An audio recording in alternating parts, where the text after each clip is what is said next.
Don't compromise. The mind is expert in tricking us. It will always create excuses, and one excuse will lead to the other, until we will hear it all and still remain the same.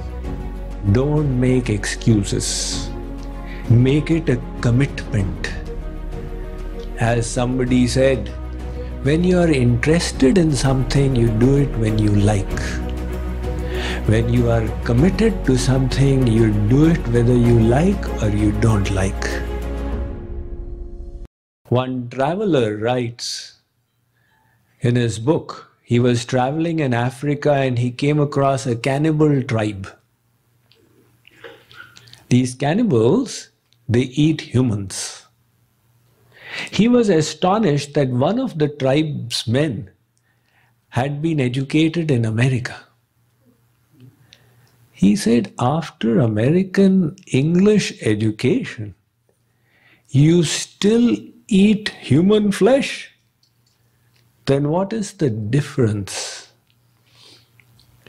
That cannibal said, the difference is earlier I used to eat it with my fingers, now I eat it with knife and fork. That's not much of a difference, is it? What does it count for? It's so easy for our mind to make excuses. You know, I could not do it because the bird went over the head. There's an inspiring story about awareness from the Japanese tradition.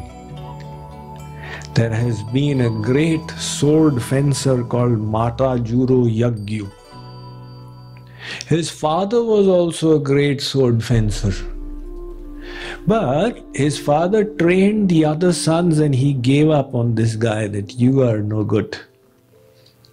So nevertheless, Matajuro Yagyu went to another, the greatest swordsman of the land. And he said, will you teach me this? That master said, I will. But you will do exactly as I say, and you will not use your intellect. Matajuro Yagyu said, all right, start cleaning the vessels of the monastery. Matajuro Yagyu started cleaning the vessels, and he had to cook, and then he had to clean the room and get the water from the river, and this went on and on and on. 1 year went by, 2nd year went by. He started getting disappointed.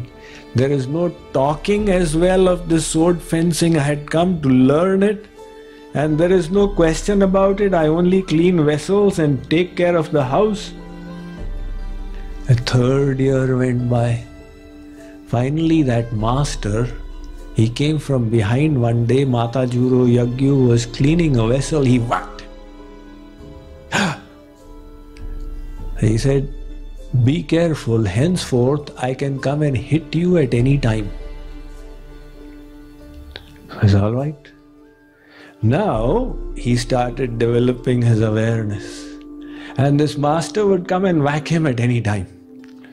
Slowly, slowly he started getting more and more alert, until he would be able to gauge and judge and dodge, until his awareness developed even more, when the merest whiff and he would turn around and probably catch the stick or something. So the master said, now you are ready, now I will teach you sword fencing. So it's a question of being completely aware. Don't make excuses. He is pretty strict. He says, irrespective of time, place, circumstance, make it like a universal vow. Make it a commitment. When you are interested in something, you do it when you like. When you are committed to something, you do it whether you like or you don't like. That's the kind of commitment he is demanding. Don't make compromises. This will require tremendous awareness. You know, the opposite of awareness is carelessness. The devotees have their own way of being aware. Be aware of the presence of God. Maharaj Ji says, be aware that God and Guru are with you and watching you all the time. So this kind of carefulness requires a great motivation and a great dedication. You need to have complete lack of carelessness and complete application to the task. This will come when you have a strong why, a strong reason motivating you. And the biggest reason motivating us is that the human form is a golden chance for the salvation of the soul. If we don't utilize it, we will go back. Haji Sahab, you are a human being in this life. What are you going to become in your next life? Ji, I am going to become a dhobi ka gadha. My God, after the human being, you're becoming a dhobi ka gadha. You've gone back down. Yes, I did not utilize the chance I had. So the opportunity is tremendous, but the time span is limited. And that time is slipping out of our hands. You know, like you lift up sand on the beach and you find it is slipping out until nothing is left. So also is human life. We think, I've got so many years, but without realizing it, one by one the years go by. It was only a few years ago that you passed out of college. It was only a few more years before that you entered school as a little child. How quickly the time has gone by. How quickly 2015 went by. Half of 2016 has also disappeared. And it's never going to come back.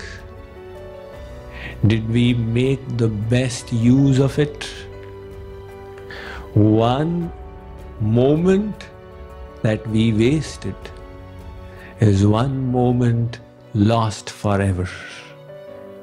Chanakya Pandit said, Sahanis tanmaha chidram samohaha savibhramaha yan muhurtam kshanam vapi vasudevam na chintayet. He says, what is the biggest loss in life? That moment which you don't utilize in remembering Vasudev Sri Krishna. And why don't we utilize? Carelessness. We know what we are supposed to do, but we don't do it because of carelessness. So that carelessness makes us waste, squander the opportunity. That is why to implement this, we need to motivate ourselves. You see, when the motivation is there, the most challenging thing becomes easy. And when the motivation is not there, the smallest difficulty seems like an unassailable wall. So this motivation has to come. In other words, a deep hunger. Jagat Guru Shankaracharya had said, Durlabham trayamaitad daivanugraha karakam manushyatvam mumukshutvam mahapurusha sambhavaha. He says these are three special graces of God. The first is the human form. Everybody here has got that grace. The second is the guidance of the saints. That also we have got. The third is hunger. Hunger for the ultimate goal. Now you all have got it to a certain extent. That's why you have come here. But that one grace needs to be enhanced. In other words, the hunger has to be deepened. The deeper the hunger, the harder we shall endeavor. And the harder we endeavor, the more careful we will be.